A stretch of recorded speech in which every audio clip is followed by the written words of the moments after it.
Ash Hollow, The Odd Little Well by R.J. Wills.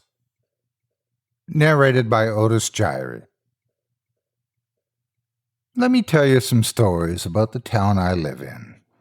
It's a small place in the middle of the woods, and for the purposes of this project, I'll call it Ash Hollow. A famous long-distance hiking trail runs straight through the town, and it's bracketed on all sides by thick wilderness. To the north, there's a large lake. You have to drive south along a lonely stretch of highway for quite some time before you get anywhere else of note. We're pretty isolated up here, and what with the woods and the steady flow of hikers coming through, I guess it's only natural that a lot of stories circulate. Our town actually has something of a reputation in the area. Strange things happen in Ash Hollow, people say. This first story is about something that happened 5 years ago. A hiker from Germany or France, somewhere in Europe anyway, came into town for a meal at Benny's, the closest thing to a fine dining establishment in Ash Hollow. Most people who come off the trail are desperate to eat a properly cooked meal and sleep in a motel, and we locals try to make them and their money feel welcome. We're actually mentioned in several of the big trail guides as a good place to stop for the night. It's a reputation we're proud of, and we work hard to cultivate it.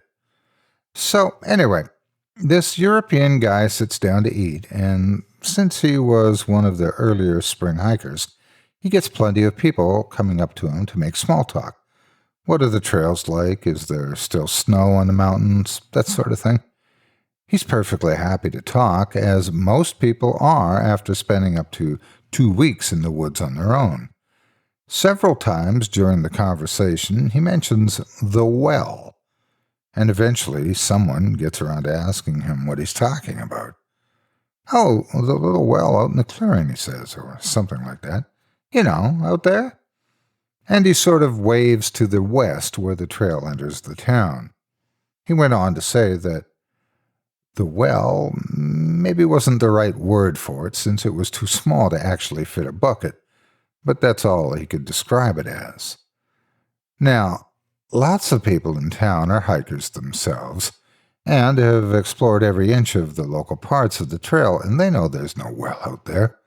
Anything in the woods that isn't trees becomes a known landmark. A well would have attracted attention.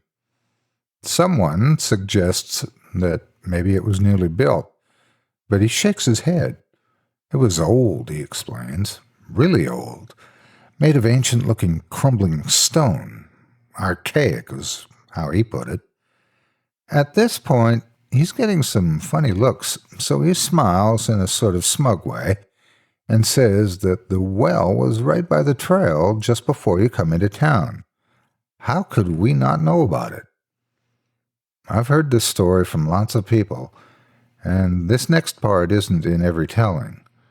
Maybe that's because it was added later, or maybe only a few people heard it. But apparently, he got kind of quiet after that, and mumbled something about the well being eerie. He wouldn't elaborate on what that meant. He just kept saying it was eerie.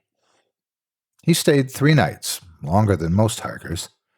I talked to someone who walked part of the way out of town with him, and they told me he was real jittery when it came time for him to go off on his own. He kept glancing into the woods, and he was saying something about not wanting to sleep alone. You expect that in newbies, but this guy had been hiking for more than a month to get as far as he did.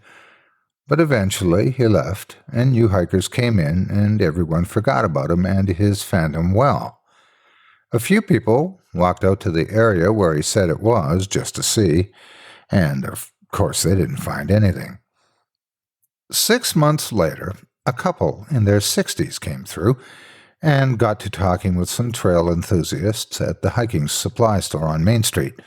They were real friendly, and they complimented the town and the woods and the people, and our odd little well that they had seen just before arriving. As it so happens, one of the employees at the hiking store had been at Benny's that night when the European man came through, and he immediately asked them more questions. The couple repeated the exact same story, a small, very old stone well in a clearing just off the trail. And they both added thoughtfully, it felt kind of creepy, although they really couldn't say why. The hiking store employee pressed them for more details, and after a few minutes realized that the location they were describing was completely different from where the European guy had seen the well. Completely different. They were hiking the trail from the opposite direction and claimed to have seen it on the other side of town. The employee got them to mark on a map exactly where they had seen it and went out to look for himself and, of course, didn't find it. Now, keep in mind, it's not like the story of the European guy and his mystery well was circulated all over the place. As far as I know, this is the first time it's ever been on the internet. What were the odds of two people coming up with the exact same tale on their own? After that, we started getting stories about the well every month or so. Every sighting was the same, an old stone well, too small to be of any use, in a clearing by the trail. Always with a vague, spooky feeling attached, and always in a completely different place. I don't want to suggest that we started huddling around maps, sticking pins in it, but the whole town got a mild case of what I guess you'd call well fever. What can I say? It's a small town. And it just stopped. About a year and a half after the first sighting, no more people saw the well. Eventually, it faded from memory and became just another strange thing that happened in Ash Hollow. Now, you might be wondering why no one ever tried to drop a stone or a coin down this well to see how deep it was. Isn't that what people always do on TV? As it happens, one person did just that, although not on purpose. A man came through town near the end of this whole business and started telling the by now familiar story, only with an added wrinkle. Somehow, I got the story directly from the source, and I get a feeling he was reluctant to go into specifics. This particular person went over to have a closer look and ended up dropping his very expensive wristwatch down the well. He heard it bouncing a few times off the sides, and then there was silence. No splash, no sound of the watch hitting the bottom, just silence.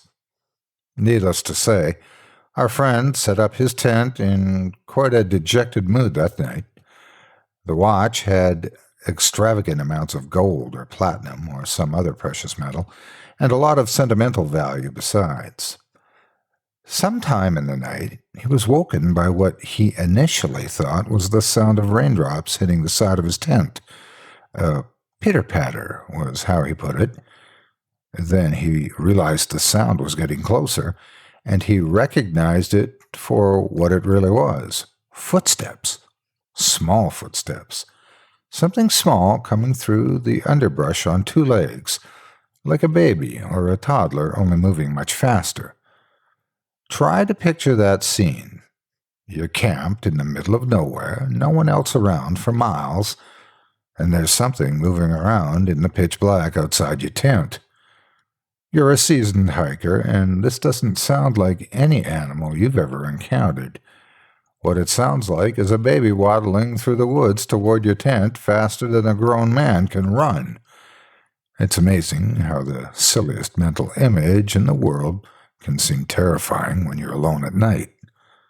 Our friend lay there as the footsteps got closer and tried to remember if he had secured his tent zipper with the little padlock some tents come with. As the footsteps arrived right outside his tent, accompanied by the sound of high-pitched, labored breath, he realized that he had, in fact, not used the padlock that night. Nothing happened for several long seconds. Whatever was outside the tent breathed in and out heavily. Then the breathing stopped, and there was complete silence. I don't know if you've ever been in the woods at night with no breeze to stir the trees. It's so still and quiet, sometimes you swear you can hear the earth grinding away below your feet. Then something dropped to the ground outside the tent, making our hero jump out of his skin, followed by the sound of the tiny footsteps speeding away into the woods. Needless to say, the person who told me this story didn't get much sleep that night. Every rookie hiker has lain awake in the dark, clutching their knife and their flashlight at least once, straining their ears for the sound of a bear or a human footstep outside, but eventually you get to trust the force. Now there was something unknown out there, something alien and strange. It wasn't until the light of dawn started to filter through the fabric of his tent that he allowed himself to fall into a fitful, restless sleep, waking well after noon, feeling pale and depleted, and chiding himself for overreacting to what had probably been a skunk or a raccoon. He unzipped his tent and poked his head out, blinking in the sunlight. And there was his fancy wristwatch, sitting on the ground right in front of his tent.